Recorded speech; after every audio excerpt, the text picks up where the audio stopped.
그러면은 어제는 그 콜센터 때문에 또 난리가 나가지고 콜센터 그 뭐 콜센터는 근무 안 할 수가 없는 거고 그죠? 근무를 해야 돼. 그 재택하기 어렵잖아 그게. 콜센터는 근무를 해야 되는데 그런데 뭐 좀 다들 안전 불감증인가? 우리 울산은 정말 철저하게 잘 지키는 것 같은데 사람들이. 서울에는 뉴스도 보면 학원도 뭐 개강을 했다, 뭐 했다, 뭐 클럽도 사람들 다니더라, 뭐 그러더니 콜센터들은 계속 근무를 하고 있었는가 봐요. 출퇴근도 지하철로 출퇴근하고 또 밥도 뭐 근처에 밥집도 먹으러 왔다 갔다 하고 콜센터에서 단체 감염돼 가지고 그 동선 파악을 하기가 참 주변의 사람들이 얼마나 많이 감염이 됐을까 노출이 정말 많이 됐겠더라고요. 이게 어떻게 펼쳐질지 잘 모르겠어요. 어, 다만 이제 우리가 기도로서 더 이상 감염자가 더 나오지 않게 되면 좋겠다라는 그런 기도를 할 뿐이죠. 어, 뭐 이렇게 될 수 있으면 빨리 끝났으면 좋겠다라는 이것이 생각과 다르게 좀 다른 여기저기서 푹푹 터 나오면서 좀 더 장기화될 조짐을 보이고 있는 것 같아요. 그러면 안 되는데 음, 더 조심했으면 더 낫지 않았나 생각이 들고요. 근데 워낙 전염력이 그 강하고 해서 막기가 사실 쉽지가 않은 것 같아요.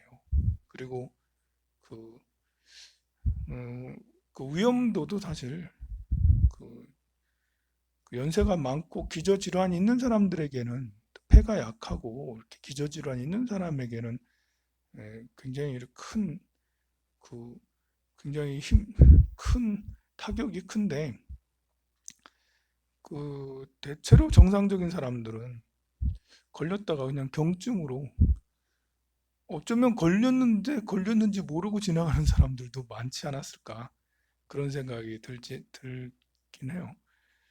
그런데 이것이 전 세계에 퍼져나가서 전 세계 팬데믹 공포까지 일으키게 되니까 그게 더 무서운 것 같아요. 지금 거의 한 달 이상 뭐 이렇게 영업 정지 당한 것 같아요. 우리 대한민국 사람들이. 자영업들은 영업 정지. 뭐 대기업에서도 뭐 물건이 뭐 제대로 팔렸겠습니까? 뭐 이렇게 그 제대로 영업을 했던 실적이 좋은 데는 하나도 없을 텐데요. 이것이 우리나라만 그런 게 아니라 이탈리아는 여행 금지 조치까지 했다고 그러잖아. 이동 금지 해가지고 움직이지 말라라고. 이탈리아는 여행자들의 도시잖아, 원래. 갈 곳이 많은 곳인데도 여행 금지를 시키고 그랬다고 해요. 우리나라보다 이제 확진자가 더 많아졌고 사망자는 벌써 더 많아졌고 이 특이한 건 이란이 많이 있다는 게 참 특이하죠. 이란은 좀 더 따뜻한 나라로 알고 있는데 안 따뜻한 나라인가? 이란이? 우리나라랑 비슷한가? 내가 이란을 안 가봐가지고 이란이 정말 그 환경이 열악할 텐데 이탈리아는 그나마 이제 그 경제 수준이 좋은 나라니까 좀 낫지 않을까 싶은데 어, 이란 같은 데는 훨씬 열악해가지고 병원 폐병은 더 그런 것 같아요. 다른 것도 마찬가지지만 이 폐렴은 전부 다 이렇게 죽는 게 코로나 바이러스가 들어와서 폐렴으로 진행되는 거잖아요. 이게 폐렴으로 돌아가시는 분들은 더더욱 이제 병원 치료가 굉장히 중요한 것 같아요. 물론 이제 병원에서도 폐경색이 돼가지고 이렇게 돌아가시는 폐염증이 생겨서 돌아가시는 이런 것을 막기는 대단히 어려운데 그나마 이렇게 10명 중에 7, 8명은 막지 않겠어요. 그죠? 병원에서.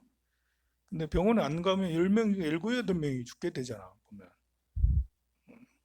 그래서 우리나라 의료보험이라는 게 정말 세계 최고 수준이라는 것이 또 전에는 공부 잘하는 애들이 다 의사 가고 뭐 이렇게 의대 가고 법대 가고 마음에 안 들었는데 또 가만 생각해 보니까 이런 때를 보니까 공부 잘하는 애들이 다 의대 가가지고 그나마 국민들이 이렇게 질 좋은 의료 시설을 또 질 좋은 진료를 받고 있지 않은가. 똑똑한 애들은 다 의대 가잖아. 그리고 우리는 병원을 믿을 수가 있잖아요. 우리나라에서 제일 똑똑한 사람들이 병원에 앉아 있으니까 믿을 수가 있고, 시설도 역시 좋고, 또 가격도 우리는 비싸다 비싸다 하지만 그래도 세계에서 가장 싸니까 참 좋은 것 같아요. 우리가 이제 이렇게 조금 전에 법성계를 했어요. 반야심경도 하고 법성계도 하고, 반야심경은 저 신중단에 반야심경을 하고, 그리고 영단에는 법성계를 하고. 신중단에 신중단에는 법성계 하면 안 되나? 신중단에 법성계 하면 될까요, 안 될까요? 될까요, 안 될까요? 어떻게 생각해요? 그러면 신중단에 금강경을 독송하면 될까요, 안 될까요?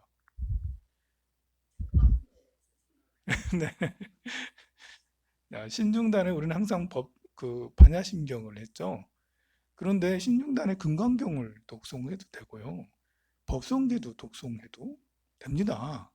그냥 이제 우리가 일반화돼서 다른 것을 다 그것만 해왔기 때문에 다른 것을 하면 이상한 거 아니야? 라고 할 수도 있는데요. 그게 아닌 거예요. 신중단에는 우리가 부처님 전에 부처님 앞에서 금강경 독송하는, 천수경도 독송하고 법화경도 독송하고 다 하잖아요. 왜 그러겠어요? 부처님 들으세요 이 말하는 거 이런 거 아니잖아요.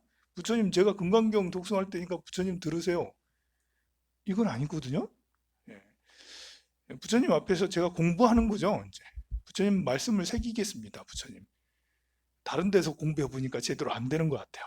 집에서 금강경을 이렇게 여신이 하면 열심히 물려보니까 안 되는 것 같아요. 그래서 저 부처님 전에 왔어요.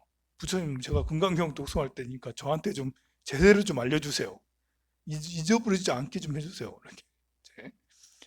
그래서 법당에서 부처님 앞에서 기도를 하면 법당의 기운도 있고, 또 그래서 더 이제 마음에 와닿고 업장 소멸도 더 많이 되고, 그렇게 마음가짐도 다르고 그렇게 되죠. 신중단에 이렇게 반야신경을 독송하는 것은 똑같은 이유이기도 하고요. 또 다른 이유도 있어요. 이제 본래 우리 스님들은 이렇게 수행이 도가 높은 분들은 신중단에다 절을 하지 않아요. 우리 어렸을 때 그렇게 출가해서 그렇게 배웠어요. 그래서 큰 절에서는 신중 불공을 하지 않아요. 반야신경만 해요.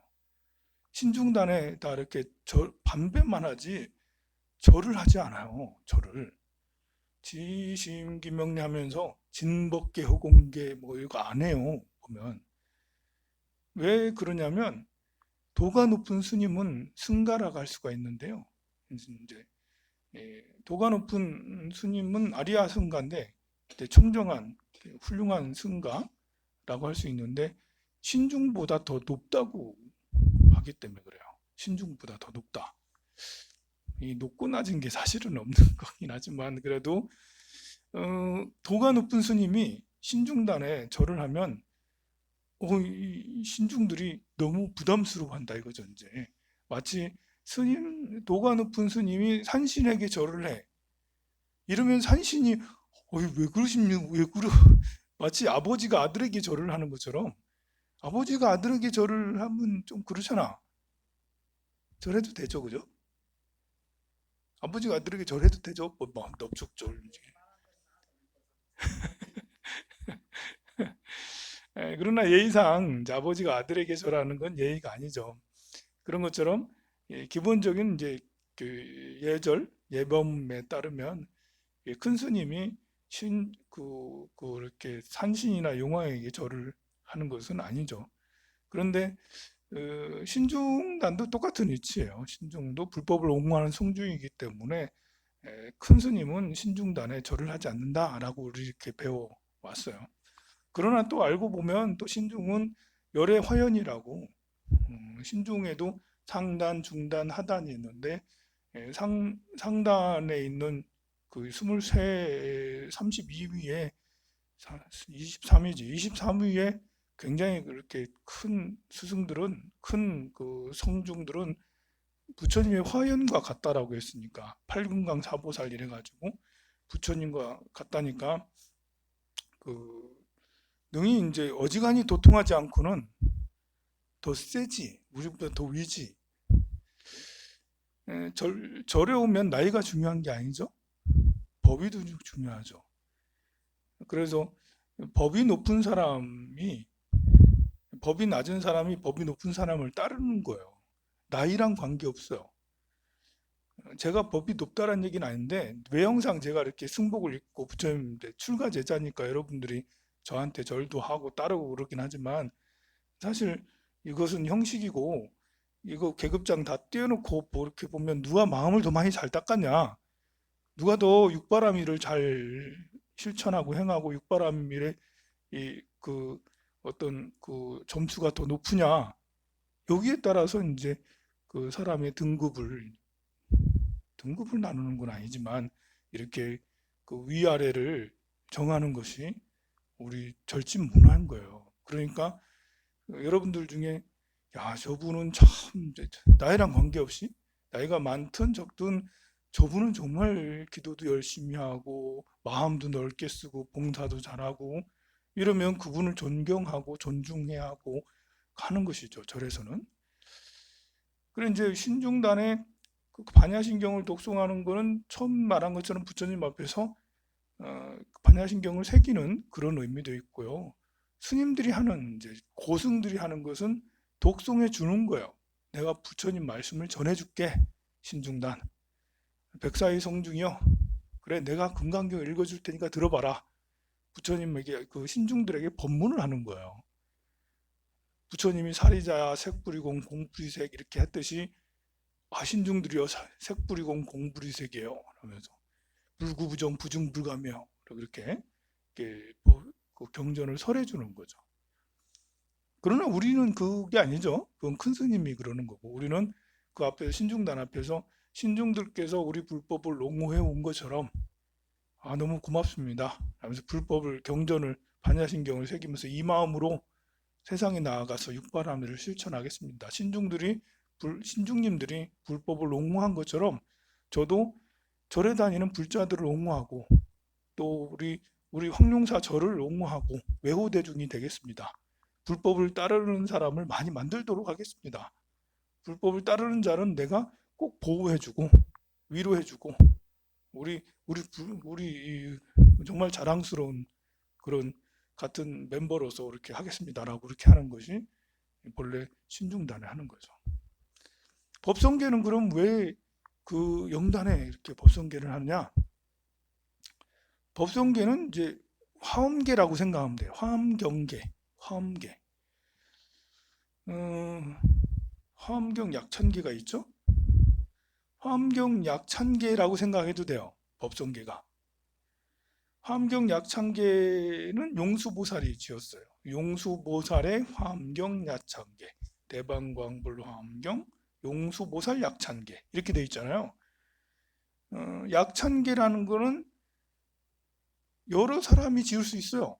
나도 약 1000개를 지을 수 있지. 화엄경을 읽고 나서 아 대화엄이여 너무 일체의심존이라 너무 훌륭하구나. 와, 이렇게 내가 시를 지었어. 그리고 나서 약 1000개. 그러면 황산 스님의 약 1000개 이렇게 될 수가 있죠. 이제 그래서 약 1000개, 법성계도 똑같아요. 10년 동안 의상 스님이 중국에 가서 벽송지엄 스님한테, 벽송지엄 스님이 아니라 그냥 지엄 스님한테, 지엄 스님한테, 중국에 이제 굉장히 유명한 화엄경의 그 큰 스승이에요. 그 스님한테 10년 동안 화엄경을 배웠어요. 화엄경을 배우고 나서 아, 스승님, 제가 화엄경에서 배운 것을 토대로 시를 지어왔습니다. 해가지고 탁 하니까 그 지엄 스님이 깜짝 놀라면서 와 훌륭하다 인정을 해줬다라고 그래요. 또 한편 또 이런 일설이 있어요. 배운 거를 시를 잔뜩 써가지고 썼는데 혹시 내가 배운 것이 제대로 잘 화엄경을 배웠다면 불에 타지 않으리라 해가지고 그 잔뜩 쓴 것을 불에 탁 넣었대. 근데 불타더래. 그럼 영업이 없나? 나중에 이렇게 쭉 보니까 불타지 않은 게 있대. 그래가지고 그걸 쭉 모았더니 법성계가 됐대. 불타지 않은 것만 모아가지고. 근데 별로 믿음이 안 가죠, 그죠? 그거보다는 이제 화엄경을 10년 동안 공부하고 나서 마지막 논문처럼 개성을 딱 지었는데 그게 바로 법성계고요. 그러니까 그것도 약찬계라고 할 수가 있겠죠. 화엄경 약찬계. 간략하게 찬탄하는 개성. 화엄경의 사상이 화엄경의 사상은 그 용수보살의 약찬계보다 의상스님의 법성계가 훨씬 더 뜻을 함축하고 더 깊이 있게 이렇게 지었어요. 깊이를 논하면 법성계 훨씬 더 깊어요. 약찬계는 이렇게 거의 나열해 놓은 수준이에요. 등장인물과 그 품을 몇 품, 몇 품, 몇 품, 몇 품 있잖아요. 39품을 다 나열해 놓고 거기에 등장인물들을 나열해 놓는 수준. 그 처음과 중간과 끝에 들어있는 핵심 내용들이 있긴 있어요. 그러나 이렇게 긴 거에 비해서 왜 이렇게 긴 거지? 근데 이름들을 나열했다. 그런데 우리 법성계는 뜻을 뜻을 깊이 있게 궁구해서 뜻으로 펼쳤다. 야, 이 개성은 완벽한 거야. 그러니까 용수보살의 약찬계를 보고는 사람들이 야, 대단해. 야, 이렇게 할 수 있지? 이런 생각 별로 안 해요. 그런데 법성계의 이렇게 개성을 보고는 야, 이거 머리가 띵한데? 야, 이거 한 대 얻어맞는 것 같아. 세상에 이건 천재 아니야? 어떻게 이런 개성을 지을 수 있지? 이런 느낌인 거예요. 너무 아주 화엄경을 그냥 이 작은 몇 개의 개성으로 만들었기 때문에.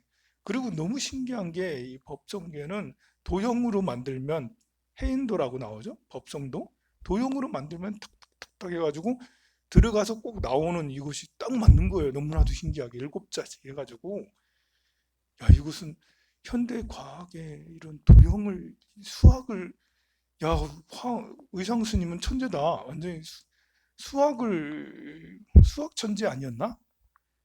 그렇게 이제 생각할 정도로 신비한 것도 있어요. 그래서 해인사의 인장은 법성도예요. 해인사의 큰 마당에 보면 법성도 있잖아요. 그리고 해인사를 상징하는 법성도를 딱 놓고 해인사를 상징하는 것이 있죠. 왜냐하면 해인사는 화엄경도량이니까. 해인사는 화엄경도량이에요. 화엄 10찰 중에 하나죠. 그러면 왜 영단에 독송을 하냐? 그것은 문화예요, 문화. 우리 불교에서는 고려시대, 신라시대, 고려시대 의상 스님이 중국에 가가지고 화엄경을 배워온 이래로 우리나라는 화엄불교가 됐어요. 그래서 신라 후기에 화엄경 그 의상 스님 이후에 거의 대부분 경을 공부하면 화엄경을 공부했어요. 고려시대도 경을 공부했다면 뭐 80% 90%가 다 화엄경이에요. 선사들조차 뭐 도일국사 뭐 무슨 국사 뭐 여러 선사들 있잖아요. 보조 진을국사도 있고 많은 선사들이 있어요. 그 선사들도 처음에 입문했을 때 그 공부하는 것은 화엄경이었어요. 전부 다 화엄경 연구하다가 참선하러 중국에 갔다 오고 화엄경을 연구하다가 참선에 입문하고 이런 게 거의 대부분의 패턴처럼 그렇게 됐는데요. 그것은 우리나라가 화엄경 사상을 중요하게 여겼어요. 그래서 조상님을 천도할 때도 경을 독송을 금강경도 해드리고 하지만 화엄경을 또 해드리고 하는 거야. 그런데 왜 이렇게 빙빙빙 돌 때 어디 갈 때 법성계를 하느냐? 우리 절에서는 어디 이렇게 걸어서 어디 가게 되면 법성계를 꼭 하게 되는 거야. 하게 되는데요. 왜 그럼 빙빙빙 돌 때 법성계를 하냐? 법성계는 마력이 있는 거야. 마력이 끄는 힘이 있는 거지. 끄는 힘이. 그 화엄경에 이렇게 가장 그 사구계가 뭐예요? 일체유심조잖아요. 일체유심조. 약이 일체유심조 어떻게 시작하지? 갑자기 생각이 안 나네. 약인요교지, 삼세일체불, 음관법계성, 일체유심조라고 그리고 화엄경은 모든 인연들을 내 마음에서 다 만든 거야. 세상의 모든 것은 내 마음에서 다 만든 거야. 우리 영가님들도 내 마음에서 다 만든 거니 따라오세요. 따라오라면 따라와. 따라오면 따라오지 뭐 하고 있어. 그래서 따라와. 이렇게 법성계는 마음을 표현한 개성이기 때문에 그 마음의 에너지를 가장 크게 쓸 수 있는 그러는 거예요. 그래서 영가님들을 천도하기가 어렵잖아요. 영가님을 따라오게 하기 어렵잖아. 보살님 보고 따라오라 하면 따라오는데 영가님 따라오라 하면 따라오고 잘 안 하잖아요. 영가님은 업이 또 달라가지고 그러니 법성계로 따라오게 하는 거죠. 그래서 어디든 이제 이렇게 영가님들을 이렇게 재지낼 때 막 이렇게 그 소대로 갈 때나 아니면은 목욕탕으로 갈 때나 이렇게 항상 법성계를 하고 그래요. 근데 사람들이 법성계를 몰라. 우리는 외우잖아. 사람들이 모르고 그냥 웅얼웅얼 아니 그냥 뭐가 뭔지 뭐 멀뚱멀뚱하고 그냥 하고 그래서 나는 이제 법성계는 한 번만 하고 남무아미타불을 해요. 남무아미타. 법성계를 그냥 한 6글자로 줄인 게 남무아미타불이라고 생각해요. 반야심경을 6글자로 줄인 게 남무아미타불이고요. 화엄경을 6글자로 줄인 것이 남무아미타불이야. 그냥 남무아미타불 하면 팔만대장경이 그 안에 다 있어. 그래서 영가님들 안 따라오고 그러면 남무아미타불 따라오게 돼요. 그래서 여러분들도 그 조상님들이 좋은 곳에 가 계셨으면 좋겠다 하면 남무아미타불 이렇게 하면 좋은 곳에 가시게 될 수 있어요. 남무아미타불 잘 가세요. 남무아미타불